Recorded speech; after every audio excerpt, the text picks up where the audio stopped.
السلام علیکم ورحمۃ اللہ وبرکاتہ۔ الحمد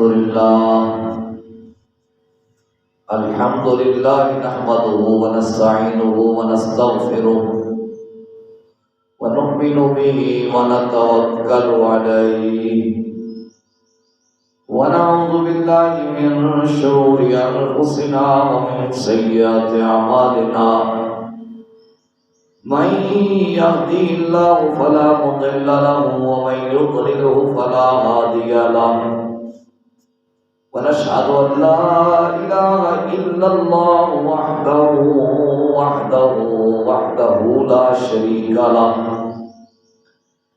ونشهد أن سيدنا وسندنا وغوثنا وغياثنا ومغيثنا عيننا وعوننا ومعيننا وحبيبنا وحبيب ربنا وطبيبنا وطبيب قلوبنا ومقصودنا وموجودنا ومطلوبنا ومرغوبنا ومصحوبنا ومحبوبنا ومعشوقنا أعلانا وأولانا ومأوانا وملجأنا ومولانا محمدا عبده ورسوله، صلى الله تعالى على حبيبه محمد وعلى آله وصحبه أجمعين. أما بعد، فأعوذ بالله من الشيطان الرجيم. بسم الله الرحمن الرحيم. يا أيها الذين آمنوا كتب عليكم الصيام كما كتب على الذين من قبلكم لعلكم تتقون، أياما معدودات، فمن كان منكم مريضا أو على سفر فعدة من أيام أخر، وعلى الذين يطيقونه فدية طعام مسكين، فمن تطوع خيرا فهو خير له، وأن تصوموا خير لكم إن كنتم تعلمون. صدق الله مولانا العظيم، وبلغنا رسوله النبي الكريم الرؤوف الرحيم. صلاة والسلام عليك يا سيدي يا رسول الله، وعلى آلك وأصحابك يا سيدي يا حبيب الله. رب اشرح لي صدري ويسر لي أمري واحلل عقدة من لساني يفقهوا قولي. يا رسول الله انظر حالنا، يا رسول الله انظر حالنا، يا رسول الله انظر حالنا، يا حبيب الله اسمع قولنا، إننا في بحر غم مغرق، خذ بأيدي ساحلنا أشقالنا. اللہ رب العزت کی حمد و ثنا اللہ کے پیارے حبیب احمد مجتبی محمد مصطفیٰ جان رحمت صلی اللہ علیہ وآلہ وبارک وسلم کی ذات و برکات پر ہدیہ درود و سلام پیش کرنے کے بعد اللہ پاک کا کروڑ ہاں شکر ہے کہ اس نے ہمیں زندگی میں ایک بار پھر جمعہ تو مبارک کی گھڑیاں نصیب فرمائی. اللہ پاک ہم سب کی حاضری کو درجہ قبولیت عطا فرمائے، اور اس کے بعد بار دیگر اللہ کا بے شمار مرتبہ شکر ہے کہ اس نے ہماری زندگی میں اگر زندگی ہے تو ماہ رمضان مبارک کا نزول ہونے والا ہے، گھڑیاں قریب قریب ہیں، اللہ کے انعامات کی بارش کی گھڑیاں قریب ترین ہیں، اللہ کی انوار و تجلیات برسنے کی گھڑیاں قریب ترین ہیں۔ اللہ پاک اس ماہ مقدس کے لمحات بھی ہم سب کو عطا فرمائے اور ہمیں اس ماہ مقدس کی قدر عزت احترام کرنے کی توفیق عطا فرمائے۔ آج کا عنوان ہے روزے کے متعلق کچھ معروضات آپ کے سامنے رکھنے کی کوشش کروں گا۔ دعا فرمائیں اللہ میری زبان پہ کلمت الحق جاری فرمائے۔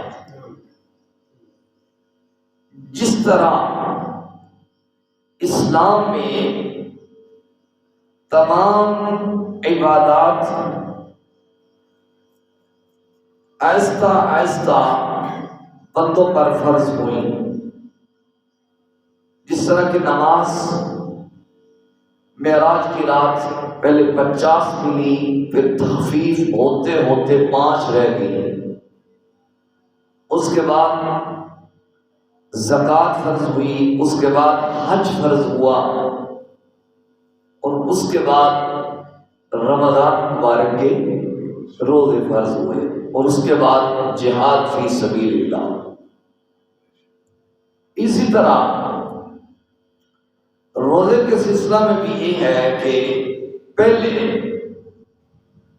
عاشوراء کا روزہ ہوتا تھا، یعنی 10 محرم الحرام کا روزہ ہوتا تھا، اور وہ کسی وقت فرض تھا۔ اس کے بعد ہر چاند کی 13، 14 اور 15 کا روزہ بندوں پر فرض کر دیا گیا۔ پھر اس کے بعد جب نبوت کا 15واں سال تھا، یعنی 2 ہجری تھا، تو اس وقت اللہ پاک نے رمضان مبارک کے روزے بندوں پر فرض کیے، اور جو باقی روزے ہیں، یعنی 10 محرم الحرام کا روزہ ہے، یا چاند کی 13، 14 اور 15 تاریخ کا روزہ ہے، وہ سارے کے سارے روزے نفلی قرار پا گئے، اور رمضان مبارک کے روزے بندوں پر فرض کر دیے گئے۔ قرآن مجید فرقان حمید کے پارہ نمبر 2 میں اللہ پاک نے اس کی فرضیت کا ذکر فرمایا، یا ایھا الذین آمنوا کتب علیکم الصیام کما کتب علی الذین من قبلکم لعلکم تتقون۔ اے صاحب ایمان، یعنی اے ایماندارو، تم پر روزے فرض کر دیے گئے، ماہ سیام کے روزے، رمضان المبارک کے روزے تم پر فرض کر دیے گئے۔ یہ خطاب کن کو اللہ پاک فرما رہا ہے؟ صاحب ایمان کو۔ لہذا جو بندہ روزے کے معاملہ میں سستی کرتا ہے، کاہلی کرتا ہے، وہاں پہ غفلت برتتا ہے، اسے اپنے ایمان کی فکر کرنی چاہیے، کیونکہ اللہ پاک نے صاحب ایمان پر روزہ فرض کیا ہے۔ تو جو بندہ تندرست ہونے کے باوجود، کوئی شرعی عذر ہو تو الگ بات ہے، تندرست ہونے کے باوجود سارا دن کھاتا پیتا رہتا ہے، دکانوں پہ بیٹھا رہتا ہے، اور اس کو کوئی ذرا بھی احساس تک نہیں ہوتا، ایسے بندے کو اپنی ایمان کی فکر کرنی چاہیے کہ اس کا ایمان اس درجے کا نہیں ہے جس درجے کا اس کا ایمان ہونا چاہیے۔ یا ایھا الذین آمنوا کتب علیکم الصیام، ایمان والو تم پر روزے فرض کر دیے گئے ہیں کما کتب علی الذین من قبلکم، تم سے پہلے لوگوں پر بھی جس طرح فرض کر دیے گئے تھے، صرف تم پر ہی فرض نہیں کیے گئے۔ اور اللہ کی شان یہ ہے، آج ہم بڑے عذر تلاش کرتے ہیں، بڑے بہانے کرتے ہیں، بڑے مکر کرتے ہیں۔ دیکھیں جی، شدت کی گرمی ہے، حدت کی گرمی ہے، پیاس برداشت نہیں ہو سکتی جی۔ ہاں، کسی بندے کو خدا نخواستہ کوئی شوگر کا مریض ہے یا مسرت ڈاکٹر لکھ کے دے دیتا ہے کہ اس کے روزہ رکھنے سے اس کا مرض بڑھ سکتا ہے، وہ اس کے ساتھ اس کا حکم نہیں ہے، وہ اس سے استثناء ہے۔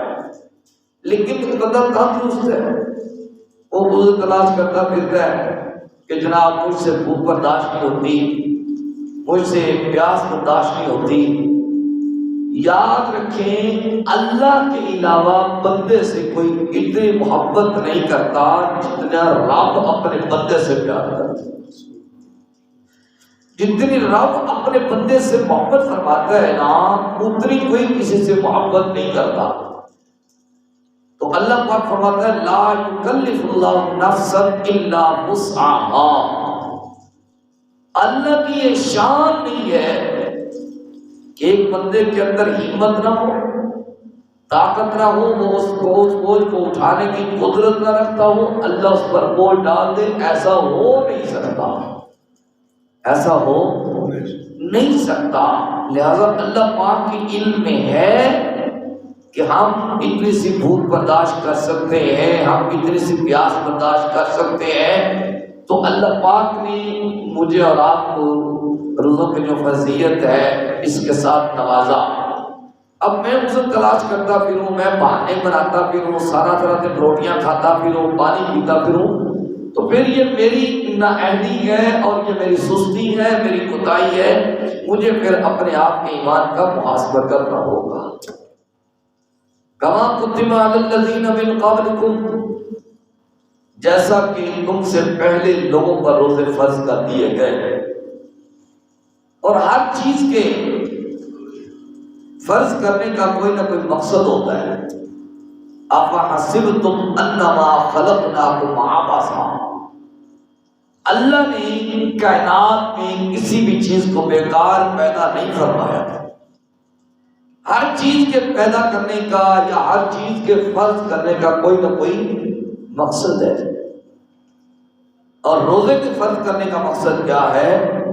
لعلکم تتقون، تاکہ تم تقوی کی دولت کے ساتھ مالا مال ہو جاؤ، تمہارے اندر تقوی بلند ہو جائے، تقوی کا معیار بلند ہو جائے، تمہیں پتہ چل جائے تقوی کیا ہوتا ہے۔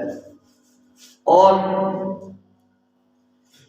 تقوی کی تعریفات تو بڑی ہیں، لیکن جیسا تقوی بندے کو روزے کے ساتھ حاصل ہوتا ہے نا، ویسا تقوی کسی بھی عبادت کے ساتھ حاصل نہیں ہوتا۔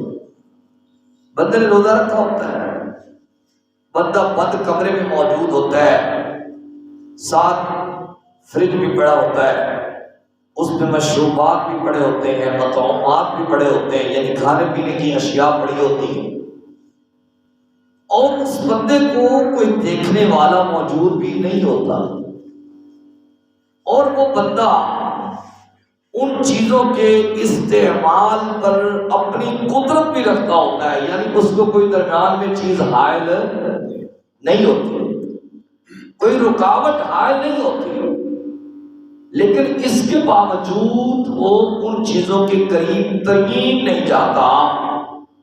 یہی تقوی ہے جب اس کا کسی چیز کی طرف جی کرتا ہے تو اس کے یہ تصور بن چکا ہوتا ہے کہ میرا اللہ مجھے دیکھ رہا ہے، میرا اللہ مجھے دیکھ رہا ہے۔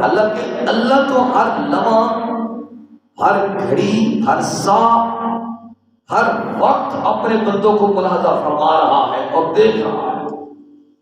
اس سے ہمارے دلوں کے راز بھی پوشیدہ نہیں ہے، ہمارے دلوں کی نیتیں بھی پوشیدہ نہیں ہیں، لیکن یہ تصور شوال، ذیقعدہ، ذی الحج، محرم، صفر، ربیع الاول، ربیع الثانی، جمادی الاول، جمادی الثانی، رجب، شعبان میں نہیں بنا جو تصور رمضان المبارک میں بنا کہ رمضان المبارک میں روزے کی برکت سے بندے کا یہ تصور بنا کہ میرا اللہ مجھے دیکھ رہا ہے۔ حالانکہ اس طرح رب رمضان المبارک میں بندوں کو ملاحظہ فرماتا ہے، جس طرح رب رمضان المبارک میں بندوں کو دیکھتا ہے، اسی طرح رب ہر وقت اپنے بندوں کو دیکھ رہا ہے۔ لیکن یہ روزے کا فائدہ ہوا کہ بندے کا تقوی کا معیار اتنا بلند ہو گیا کہ بندہ کوئی بھی کام کرے تو بندے کا یہ تصور بن جاتا ہے میرا اللہ مجھے دیکھ رہا ہے۔ کما کتب علی الذین من قبلکم لعلکم تتقون، تم پر روزہ اس لیے فرض کیا گیا ہے کہ تم تقوی کے ساتھ مالا مال ہو جائے، تمہارے اندر تقوی کی دولت آ جائے۔ گرامی قدر حضرات، روزے کے متعلق کچھ باتیں آپ کے سامنے رکھنی ہیں، کچھ مسائل آپ کے سامنے رکھنے ہیں۔ اس کی اہمیت کو آج کے خطبے میں آپ کے سامنے اجاگر کرنا ہے۔ دیکھیں نا، جب روزہ دار نے روزہ رکھا ہوتا ہے تو سارا دن بھوک اور پیاس کی وجہ سے اس کا اندر خشک ہو چکا ہوتا ہے، اور جب معدہ اندر سے خشک ہو چکا ہوتا ہے تو اس کے سانس لینے کے ساتھ ایک خاص قسم کی مہک ہوتی ہے جس سے ہم لوگ نفرت کرتے ہیں، اور ہم کہتے ہیں کہ جناب آپ کے منہ سے بدبو آ رہی، ایسا ہے نا؟ آپ کہتے ہیں آپ کے منہ سے بدبو آ رہی، یا اپنے منہ کو صاف کیا کر، یا اپنے معدے کا علاج کروا، اپنا کوئی دوا دارو کر، تیرے منہ سے اس طرح کی سمیل کیوں آتی ہے؟ ہم اس بندے کے قریب بیٹھنے کو پسند نہیں کرتے۔ لیکن روزہ کیسی دولت ہے، روزہ کیسی ایک عبادت ہے کہ جب سارا دن بھوکا اور پیاسا رہنے کی وجہ سے اس بندے کا منہ خشک ہو چکا ہے، معدہ خشک ہو چکا ہے، اب جو اس کے منہ سے اثر کے بعد خاص قسم کی بو آتی ہے، نبی کریم علیہ السلام فرماتے ہیں اللہ کو مشک و عنبر کی خوشبو سے زیادہ پسند ہے، اللہ کو مشک و عنبر کی خوشبو سے زیادہ پسند ہے۔ تو یہ روزے کی عبادت کی اہمیت ہے۔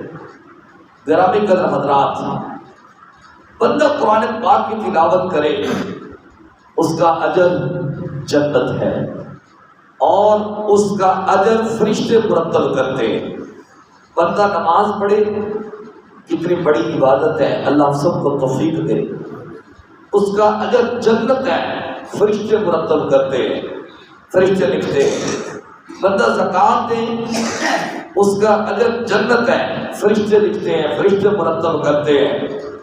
بندہ جہاد فی سبیل اللہ پہ جائے، اللہ کی رضا کی خاطر دشمن کے ساتھ کلمہ حق کی بلندی کے لیے لڑے، اس کا اجر فرشتے مرتب کرتے ہیں، فرشتے لکھتے ہیں۔ بندہ حج پہ جائے، وہاں پہ تمام ارکان ادا کرے، اللہ سب کو عطا فرمائے، وہاں پہ بیت اللہ شریف کا طواف کرے، حجر اسود کا بوسہ لے، صفا مروہ کی سعی کرے، اگر حج ہے تو مینا عرفات مزدلفہ میں قیام کرے، اس کا اجر جنت ہے، اور اس کا اجر فرشتے لکھتے ہیں۔ روزہ ایک ایسی عبادت ہے کہ ہر قسم کی عبادت کا اجر جنت، اور اس اجر کو فرشتے لکھتے ہیں، فرشتے مرتب کرتے ہیں۔ لیکن روزہ کیسی عبادت ہے؟ نبی کریم صلی اللہ علیہ وآلہ وسلم نے فرمایا کہ جب بندہ مومن اللہ کی رضا کے لیے روزہ رکھتا ہے، فرض روزہ رکھتا ہے، تو اللہ پاک فرشتوں کو فرماتا ہے نماز کا ثواب تم نے لکھا، زکات کا ثواب تم نے لکھا، حج کا ثواب تم نے لکھا، جہاد فی سبیل اللہ کا ثواب تم نے لکھا، لیکن ہٹ جاؤ، میرے بندے نے میری رضا کی خاطر سارا دن بھوک اور پیاس برداشت کی ہے، اس کا اجر تم نہیں لکھو گے، اس کا اجر میں خود لکھوں گا۔ الصوم لی وانا اجزی بہ، روزہ میرے لیے ہے اور اس کی جزا بھی میں خود دوں گا۔ اور جتنا بڑا ظلم ہوتا ہے اتنا وہ ذات وہ شخصیت سخی ہوتی ہے۔ اللہ کریم سے بڑا اس کائنات میں نہیں ہے، اللہ کریم سب سے بڑا ہے۔ اللہ کریم کی شان یہ ہے اللہ الصمد، اللہ بے نیاز ہے، اور اللہ کی شان یہ ہے کہ اللہ سب سے بڑا سخی ہے۔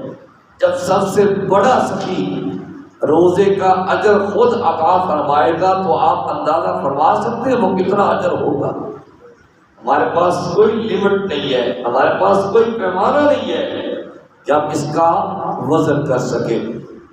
پھر گرامی قدر حضرات، اسی حدیث کو دوسرے الفاظ کے ساتھ روایت کیا جاتا ہے۔ نبی کریم علیہ السلام فرماتے ہیں کہ اللہ پاک نے ارشاد فرمایا، جس سے قدسی ایک حدیث الصوم لی وانا اجزی بہ، کہ روزہ میرے لیے ہے، اس کی جزا بھی میں دوں گا۔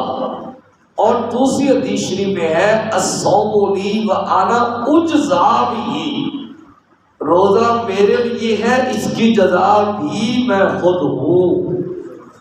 روزہ میرے لیے ہے، اس کی جزا بھی میں خود ہوں۔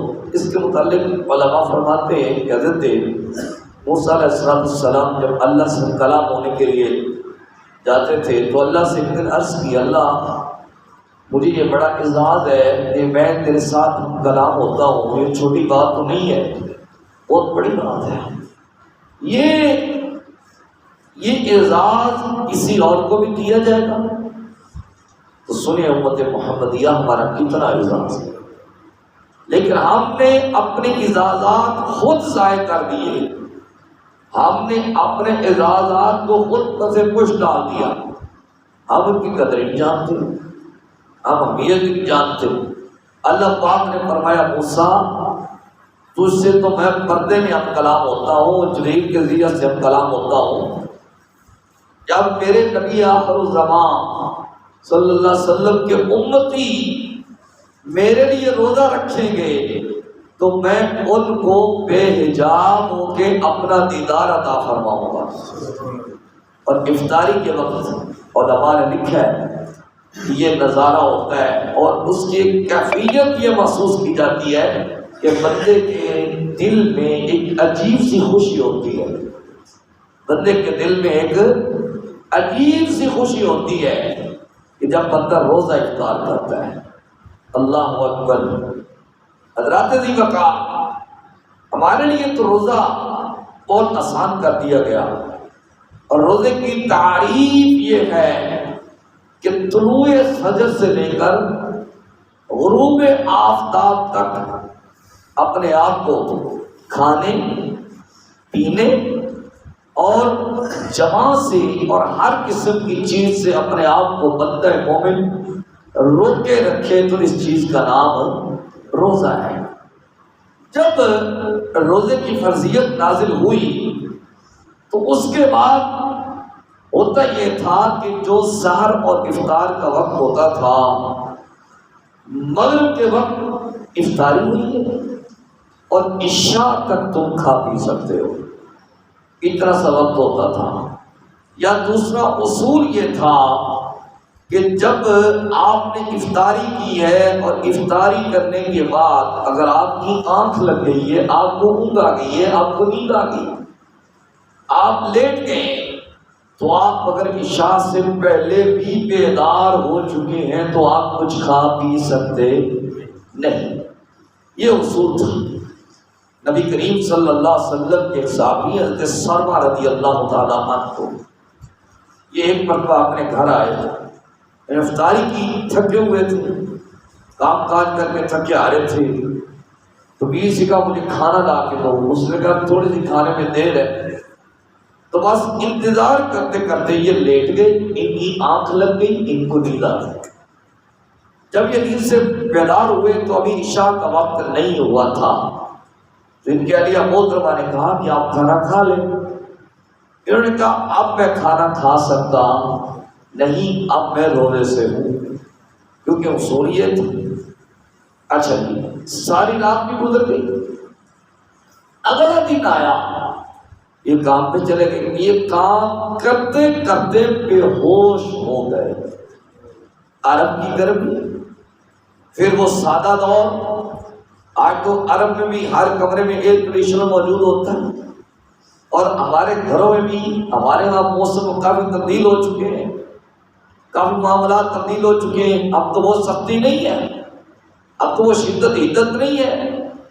جب یہ بے ہوش ہو گئے تو اللہ پاک نے نبی کریم صلی اللہ علیہ وسلم کے صدقہ سے، حضور کی رحمت کے صدقہ سے اللہ نے حضور کی امت پر یہ کرم فرمایا، حضور کی امت پر یہ مہربانی فرمائی کہ فرما دیا گیا کہ تم مغرب سے لے کر فجر تک کھا پی سکتے ہو. مغرب سے لے کر فجر تک تم کھا پی سکتے ہو، مباشرت کر سکتے ہو، دوسرے تیسرے معاملات کر سکتے ہو. تو یہ ہمارے لیے آسانی نہیں ہے، یہ اللہ کے کرم نہیں ہے. لیکن ہم اتنے نااہل ہو چکے ہیں، ہم اتنے سست ہو چکے ہیں، اتنا بے راہ روی کا ہم شکار ہو چکے ہیں. ہمارے نوجوان ہوتے ہیں، ہٹے کٹے ہوتے ہیں، کوئی قرض نہیں ہوتا، کوئی بیماری نہیں ہوتی، اس کے باوجود ہم روزہ نہیں رکھتے. یہ سوچنے کی ضرورت ہے گرامی قدر حضرات، کہ ہمیں اپنا محاسبہ کرنے کی ضرورت ہے کہ ہم بڑے دور نکل چکے ہیں. اللہ اکبر. نبی کریم صلی اللہ علیہ وسلم نے فرمایا جب قیامت کا دن ہوگا تو جنتی لوگ جنت میں جا رہے ہوں گے.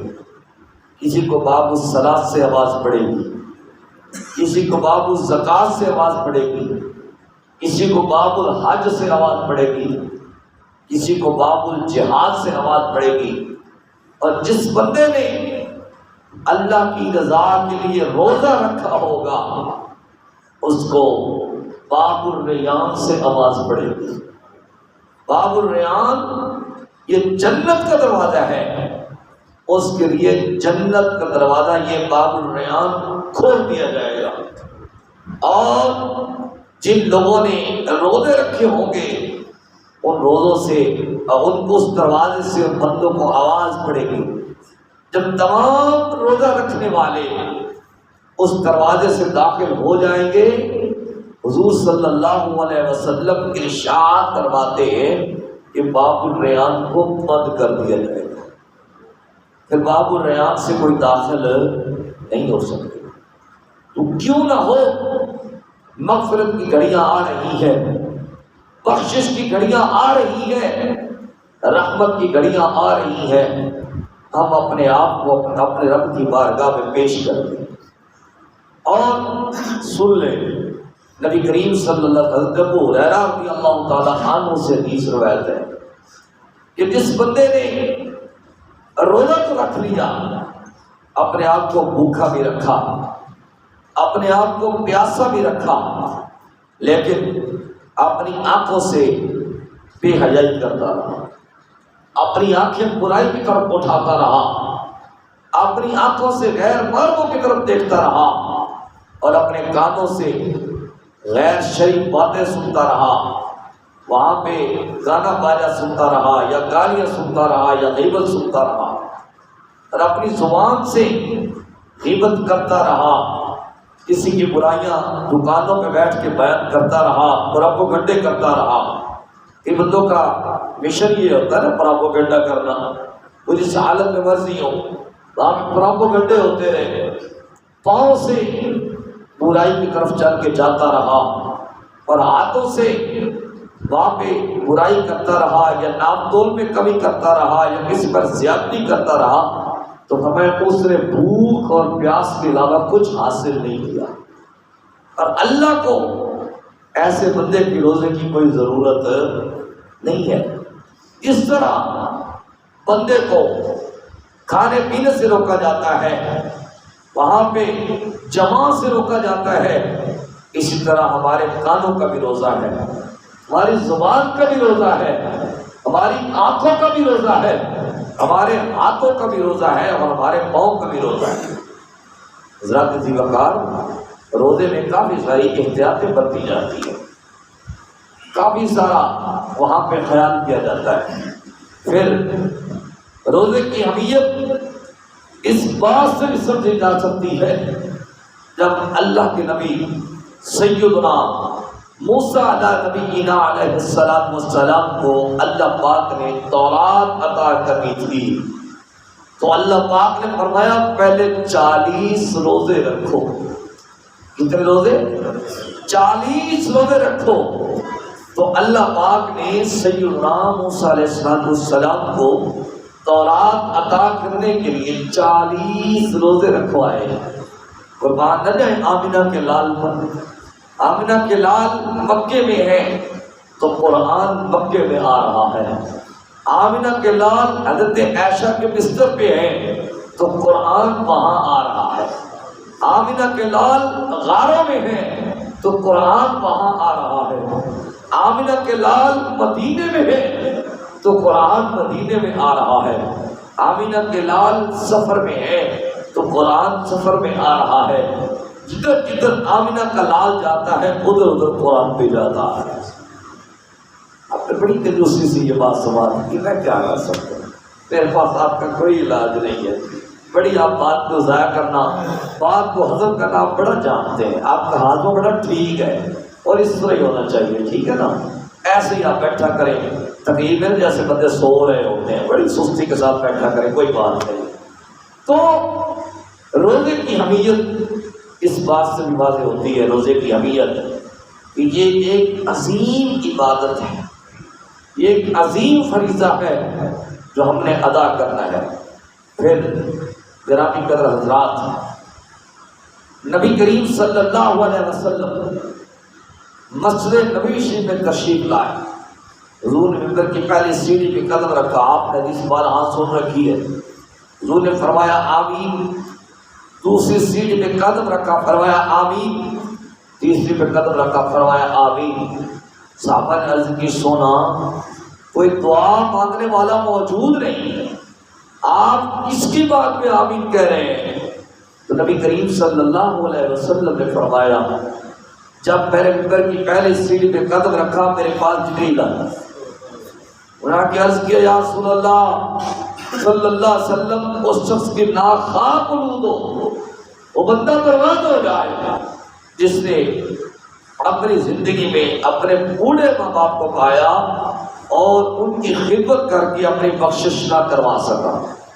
میں نے کہا آمین۔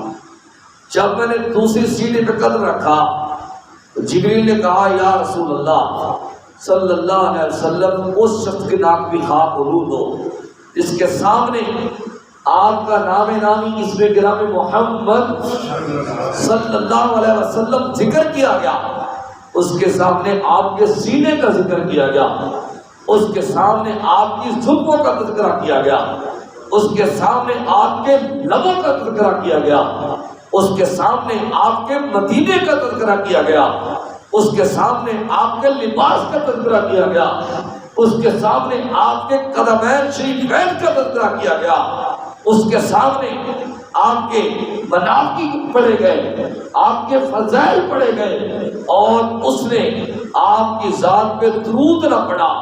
حضور فرماتے میں نے اس پہ بھی آمین کہا۔ پھر جب میں نے تیسری سیڑھی پہ قدم رکھا تو جبریل نے عرض کیا یا رسول اللہ صلی اللہ علیہ وسلم اس شخص کی نام بھی خواہ قلود ہو کہ جس بندے نے اپنی زندگی میں صحت و سلامتی کے ساتھ رمضان مبارک کو پایا اور اس کے پاس روزہ نہ رکھنے کی کوئی شرعی وجہ بھی نہیں تھی، کوئی شرعی عذر بھی نہیں تھا، وہ بندہ بیمار بھی نہیں تھا، اس کو کسی قسم کی پریشانی بھی نہیں تھی، لیکن اس کے باوجود اس نے روزہ رکھ کے اپنی مغفرت نہ کروائی، حضور فرماتے ہیں میں نے اس پہ بھی آمین کہا. اب مجھے آپ بتائیں جبریل دعا مانگنے والے ہو اور حضور اس پہ آمین کہنے والے ہو، وہ دعا قبولیت سے ہٹ جائے گی؟ نہیں، وہ دعا قبول ہو کے رہے گی. لہذا وہ بندہ بڑا ہی بد نصیب ہے، پرلے درجے کا بد نصیب ہے کہ جو کسی بغیر شرعی عذر کے روزہ نہیں رکھتا اور روزہ رکھ کے اپنی مغفرت نہیں کروا لیتا. یہ میں نہیں کہہ رہا، یہ حدیث پاک کہہ رہی ہے، اور جبریل دعا مانگ کے بتا رہے ہیں اور حضور اس پہ آمین فرما کے بتا رہے ہیں. لہذا وہ بندہ بڑا بد نصیب ہے. اس لیے ہم نے بد نصیب نہیں بننا، ہم نے خوش نصیب بننا ہے. ہم نے وہاں پہ اللہ کی انوار و تجلیات کو لوٹنا ہے، ہم نے اللہ کی رحمتوں کو لوٹنا ہے. آ رہا ہے بخشش کا موسم، ایام معدودات. آگے اللہ پاک نے فرمایا یہ چند روز گنتی کے. کتنے لوگ تھے جو پچھلے سال ہیں اور آج نہیں ہیں، پتہ نہیں ہمیں یہ سال ہمیں بھی نصیب ہونا یا نہیں ہونا، یا آئندہ ہم ہوں گے یا نہیں ہوں گے. فمن کان منکم مریضا، جو تم میں سے مریض ہو، او علی سفر یا مسافر ہو، فعدۃ من ایام اخر، وہ روزہ نہ رکھے، بعد میں اس کی عدت کو پورا کر لے. جب اللہ شفا دے دے، اللہ سے دے دے، یا وہ سفر سے واپس آ جائے تو بعد میں روزے گزرنے کے بعد وہ ان کی قضا کر لے گا. اگر ایسے لوگ ہیں شیخ فانی ہے، یا کوئی عورت حاملہ ہے، یا بندے کا مرض خدا خاصہ اس طرح ہے کہ وہ روزہ رکھ نہیں سکتا لیکن روزہ فرض ہے، تو پھر وہ فدیہ دے دے گا. کیا دے دے گا؟ فدیہ دے دے گا. طعام مسکین، مسکینوں کو کھانا کھلا دے گا. فدیہ ایک روزے کے بدلے وہ اتنا ہے جتنا ہم فطرانہ دیتے ہیں، 2 کلو 100 گرام جو گندم ہوتی ہے جو ہم دیتے ہیں، یعنی ایک وقت کے کھانے کے مطابق ایک وقت کا کھانا جتنا بندہ پرتکلف کھانا نہیں، سادہ سا کھانا، اس میں چائے کے اخراجات ہوتے ہیں، سالن کے اخراجات ہوتے ہیں، روٹی کے اخراجات ہوتے ہیں، دوسری چیزوں کو اکاؤنٹ کر کے اس کے حساب کے مطابق فدیہ دے دے. پھر فرمایا فمن تطوع خیرا فہو خیر اللہ، یہ تو ایک روزے کا مطلب فدیہ ہے، اگر آپ اس میں اضافہ کریں گے تو وہ آپ کے لیے بہتر ہوگا، وہ آپ کے لیے بہتر ہوگا. آگے اللہ پاک نے فرمایا وَأَن تَصُومُوا خَيْرٌ لَكُمْ إِن كُنتُمْ تَعْلَمُونَ، اگر تم روزہ رکھ لو تو وہ تمہارے لیے بہتر ہوگا. اگر تم اس بات کو جانو، اگر تمہیں اس چیز کا علم ہو جائے، تم مریض ہو، اگر ہمت ہے تو تم روزہ ضرور رکھو گے. تم مسافر ہو، آج کا تو سفر میں بڑی آسانی ہے، کسی قسم کی پریشانی نہیں ہے.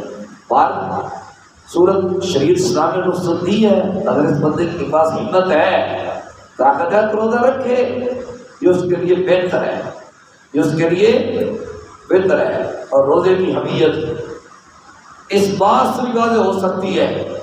نبی کریم صلی اللہ علیہ وسلم نے فرمایا اگر کسی بندے نے بغیر کسی شرعی عذر کے روزہ چھوڑا، تندرستی بھی تھی، ہمت بھی تھی، طاقت بھی تھی، لیکن اس کے باوجود اس نے روزہ چھوڑا، فرمایا اگر وہ عمر بھر بھی روزے رکھتا پھرے، کیا فرمایا؟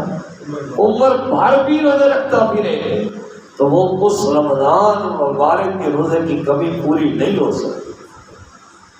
رمضان مبارک کے روزے کی کمی پوری نہیں ہو سکتی. اس لیے بھائیوں، جب ہمیں بہانے بنانے ہمیں چھوڑ دینے چاہیے. کیا پتہ ہے زندگی کا، آج ہے تو کل نہیں ہے، یا اس وقت ہے تو تھوڑی دیر کے بعد نہیں ہے. کسی کے پاس کوئی گارنٹی ہے؟ یا آپ یہ کہتے پھرتے ہیں بارشیں ہو جائیں تو پھر روزے رکھیں گے، موسم ذرا ٹھنڈا ہو جائے تو پھر روزے رکھیں گے؟ یہ پتہ ہے بارشیں ہونے تک ہم نے زندہ بھی رہنا ہے کہ نہیں رہنا، موسم ٹھنڈا ہونے تک ہم نے زندہ بھی رہنا ہے کہ نہیں رہنا. ہم تو اس طرح بیٹھے ہوئے ہیں جس طرح ہم نے اللہ سے گارنٹی کا سرٹیفکیٹ لے لیا ہے کہ ہم نے اس سے پہلے مرنا ہی نہیں ہے. بڑے ہٹے کٹے نوجوان بیٹھے ہوتے دکانوں پہ کھا پی رہے ہوتے ہیں. میں کہتا ہوں ایسے بندوں کو ڈوب کے مر جانا چاہیے. یہ جن کے پاس ہمت بھی ہوتی ہے، طاقت بھی ہوتی ہے، تندرستی بھی ہوتی ہے، لیکن اس میں تھوڑا تھوڑا ہمارے بزرگوں کی تربیت کا قصور بھی ہوتا ہے. اگر ہمارے بزرگ ہی روزہ نہیں رکھیں گے، بزرگ وہاں پہ بیٹھ کے حکے کے کاش لگاتے رہیں گے یا کھاتے پیتے رہیں گے تو بچے کیسے روزہ رکھیں گے؟ اس لیے ہمیں اس معاملہ میں سختی کرنی ہوگی. یہ فرض ہے اور فرض میں کسی قسم کی نرمی برتی نہیں جاتی، بات صورت سختی کی جاتی ہے. اللہ اکبر. میں آپ کو بڑی حدیثیں ساری مزیدار ہوتی ہیں لیکن بڑی پیاری روایت آپ کو عرض کر رہا ہوں کہ اللہ پاک نے ہمیں کن کے مزاجات سے نوازا. نبی کریم صلی اللہ علیہ وسلم ایک دن صبح صبح تشریف لے کے جا رہے تھے. حضور کے صحابی ہیں حضرت حارثہ رضی اللہ تعالیٰ عنہ. حضور کی ان سے ملاقات ہو جاتی ہے تو آقا دو عالم صلی اللہ علیہ وسلم نے فرمایا کیف اصبحت یا حارثہ. فرمایا اے حارثہ مجھے یہ بتا تو نے صبح کس حال میں کی ہے؟ تو نے صبح کس حال میں کی ہے؟ صبح کس حال میں اٹھے ہو؟ عرض کیا کہا انا مومن حقا، میں مومن تھا اور میں حق پر تھا. آقا عالم صلی اللہ علیہ وسلم نے فرمایا اے حارثہ ہر بات کی کوئی نہ کوئی دلیل ہوتی ہے. تو نے دعویٰ کیا ہے حضور میں مومن بھی تھا اور میں حق پر بھی تھا. تیرے مومن ہونے اور حق پر ہونے کی دلیل کیا ہے؟ انہوں نے عرض کیا یا رسول اللہ صلی اللہ علیہ وسلم میں دن کو روزہ رکھتا ہوں، رات کو قیام کرتا ہوں. دن کو روزہ رکھتا ہوں، رات کو نفل پڑھتا ہوں. اور میرے نزدیک اب سونے کی بھی وہی اہمیت ہے اور مٹی کی بھی وہی اہمیت ہے. اور اللہ کا بندہ ہوتا ہی وہ ہے جس کے نزدیک ان چیزوں کی اہمیت برابر ہو. یہ نہیں ہے کہ ایک بندہ صاحب ثروت آ گیا، دولت آ گیا، اس کی رسپیکٹ ہو رہی ہے. ایک تھوڑا سا غریب ہے، مالی لحاظ سے کمزور ہے، اس کو اگنور کیا جا رہا ہے. ایسے بندے کو شریعت اسلامیہ پیر نہیں مانتی اور نہ ہی ایسا بندہ پیر ہوتا ہے. پیر وہی ہوتا ہے جو سب کو ایک ہی پلڑے میں رکھے. تو عرض کیا یا رسول اللہ صلی اللہ علیہ وسلم میرے نزدیک سونے اور مٹی کی اہمیت ایک جیسی ہے. آقا دو عالم صلی اللہ علیہ وسلم نے اور عرض کیا یا رسول اللہ صلی اللہ علیہ وسلم اب جب میرا جی چاہتا ہے میں اپنی نظروں کو جھکاتا ہوں اور اللہ کے عرش کی زیارت کر لیتا ہوں. جب میرا جی چاہتا ہے میں جنت و جہنم کے مشاہدات کر لیتا ہوں.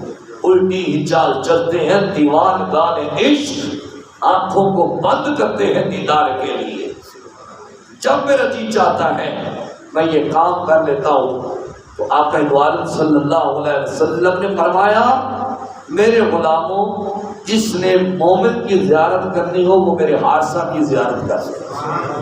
تو بات کرنے کا مقصد یہ ہے کہ حضرت حارثہ نے پہلی چیز کیا بیان کی کہ دن کو روزہ رکھتا ہوں اور رات کو قیام کرتا ہوں. اب آئیے تھوڑا سا سفر کیجئے، رمضان مبارک میں پہنچیے. ویسے میں ہم 1-2 دن کے بعد پہنچ جائیں گے. اس کی خوش نصیبی ہوگی جو روزہ رکھے گا اور اس کی بد نصیبی ہوگی جو سارا دن فارغ بھی رہتا ہے، صرف بیٹھنا ہے، کام کوئی نہیں کرنا لیکن روزہ نہیں رکھنا. کبھی کولڈ ڈرنک چل رہی ہے، کبھی پانی چل رہا ہے. یہ کوئی ہٹ دھرمی ہے؟ ہم نے فرض کو اتنا ہلکا لے لیا ہے. اس معاشرے میں ایسے لوگ ہوں گے فرض ترک کرنے والے ہوں گے، اس معاشرے میں اللہ کی رحمت کیسے برسے گی؟ اب تھوڑا صبر کیجیے. آئے رمضان مبارک میں حضرت حارثہ نے کیا کہا تھا؟ دن کو کیا کرتا ہوں؟ روزہ رکھتا ہوں اور رات کو قیام کرتا ہوں. جب اس چیز کو ایمان کی دلیل پکڑا گیا اور حضور علیہ السلام نے فرمایا جس نے مومن کی زیارت کرنی ہو وہ میرے حارثہ کی زیارت کر لے، تو اللہ پاک نے ہم پہ کرم فرمایا، ہم پہ فضل فرمایا، ہمیں رمضان مبارک کا مہینہ عطا کیا اور رات کو ہم پر قیام نفل کیا تراویح کی صورت میں، رات کو ہم قیام کریں، اللہ کی قرآن کو سنیں، دن کو روزہ رکھیں، تو ہم بھی حقیقت ایمان کو پہنچ جائیں گے، ہم بھی حقیقت ایمان کو پہنچ جائیں گے۔ لیکن یہاں پہ تراویح کی صورتحال بھی بڑی ڈیمیج ہے، کوئی فکر نہیں ہے، ایک دن نمازی زیادہ، دوسرے دن پھر تھوڑے سے کم، تیسرے دن چلو جی 8-9 رہ گئے۔ او بھائی آپ نے مرنا نہیں ہے، بولیے ذرا، آپ نے مرنا نہیں ہے، آپ نے قبروں میں نہیں جانا، کون سی دنیا میں آپ مستغرق ہو چکے ہیں، کتنے بڑے بڑے آئے چلے گئے، ہم بھی چلے جائیں گے، ان کے نام و نشان ختم ہو گئے، ہمارے نام و نشان بھی مٹ جائیں گے۔ اس لیے اللہ کے غضب کو دعوت نہ دیں، اللہ کے عذاب کو دعوت نہ دیں، بلکہ اللہ کی رحمت کو دعوت دیں۔ چھوڑیے ساری مصروفیات، ایک مہینہ رب کی جی بھر کے عبادت کیجیے، رات کو تراویح کا اہتمام کریں، جس طرح حسب معمول ہر سال آپ کی مسجد میں قرآن پاک سنانے کا اہتمام ہوتا ہے، انشاءاللہ ہم تو اس سال بھی کریں گے، انشاءاللہ ہم تو اس سال بھی سنائیں گے، اور آپ کی محنت کی اس دفعہ کوئی محنتیں نہیں کرنی، کوئی سماجت نہیں کرنی، کیونکہ آپ کو سمجھا دیا، پیغام آپ کو دے دیا، اب آپ کی مرضی، اس کو آپ جھولی میں ڈال لیں یا آپ اس کو آپ پھینک دیں۔ تراویح آپ نے پڑھنی ہے، تراویح وہی بولیں گے جنہوں نے پڑھنی ہے، دوسری بولیں گے، انشاءاللہ نہیں بولیں گے، تراویح آپ نے پڑھنی ہے۔ مسجد میں بیٹھ کے آپ وعدہ کر رہے ہیں، میرے ساتھ وعدہ نہ کریں، اللہ کے ساتھ وعدہ کریں۔ کس کے ساتھ وعدہ کرنا ہے؟ اللہ کے ساتھ وعدہ کر رہا ہے۔ تراویح آپ نے، یہ ریکارڈنگ جا رہی ہے، بعد میں آپ کو سناؤں گا کہ آپ نے وعدہ کیا تھا، تراویح آپ نے پڑھنی ہے اور بھرپور طریقے سے پڑھنی ہے، اور کچھ باتیں آپ سن لیں۔ ویسے تو انشاءاللہ کوشش کر رہے ہیں کہ ہر سال کی طرح جو شیڈول ہے وہ آ جائے، لیکن اس دفعہ تھوڑی سی دقت ہو رہی ہے، کیونکہ میرے استاد محترم جو کہ میرے استاد بھی ہیں، برادر اللہ بھی ہیں، مفتی الیاس صاحب رحمۃ اللہ علیہ، میری بڑی رہنمائی فرمایا کرتے تھے، جب رہنمائی کرنے والے چلے جاتے ہیں بندے کو تب بڑی کمی محسوس ہوتی ہے، تو پورے وقت پر شیڈول آ جاتا تھا۔ خیر کوشش تو آپ بھی کر رہے ہیں کہ اللہ پاک ہماری اس سلسلہ میں مدد فرمائے۔ تو آپ ویسے یہ ذہنی طور پہ رکھ لیں کہ افطاری کے 10 منٹ بعد مغرب کی نماز کھڑی ہوئی کریں، افطاری کے، مثلاً اگر افطاری 6:30 پہ ہے تو نماز کتنے بجے ہوگی؟ 6:40 پہ۔ اور اسی طرح جو سحری ہے اس کے ٹھیک تقریباً 20 منٹ کے بعد نماز فجر کھڑی ہوگی۔ مثلاً اگر سحری 4:30 پہ ہے تو نماز کتنے بجے ہوگی؟ 4:50 پہ۔ تو ان چیزوں کو بھی آپ نے مد نظر رکھنا ہے، یہ نہیں کرنا کہ سحری کی اور فجر سے پہلے سو گئے، یہ ہٹ دھرمی ہے، یہ ہٹ دھرمی ہے نہ، ایسا کام نہ کریں، ایسا کام نہ کریں کہ ایک فرض اختیار کر لیں دوسرے فرض کو چھوڑ دیں، نہیں، آئیں نماز پڑھیں، اللہ کے قرآن کی تلاوت کریں۔ بقیہ جو اس کی برکات ہیں، جو چیزیں ہیں، وہ خطبہ میں آپ سے کل انشاءاللہ فجر کے وقت عرض کروں گا۔ اللہ پاک سے التجا ہے، اللہ پاک ہماری حاضری قبول فرمائے، اللہ پاک ہمیں اس ماہ مقدس کا کو احترام کرنے کی توفیق عطا فرمائے۔ انشاءاللہ میں نے جس نوجوان کو دیکھا بغیر شرعی عذر کے کھاتے پیتے، میں اس کی تھوڑی تھوڑی کلاس ضرور لگاؤں گا، اور میں کوشش یہ کروں گا کہ اس کو تھوڑی سی شرم آ جائے اور اس کا نفس اس کو ملامت کرے۔ اللہ پاک ہماری حاضری قبول فرمائے۔ صلی اللہ تعالی علی حبیبہ الاعلی سید الانبیاء محمد وعلی آلہ وصحبہ۔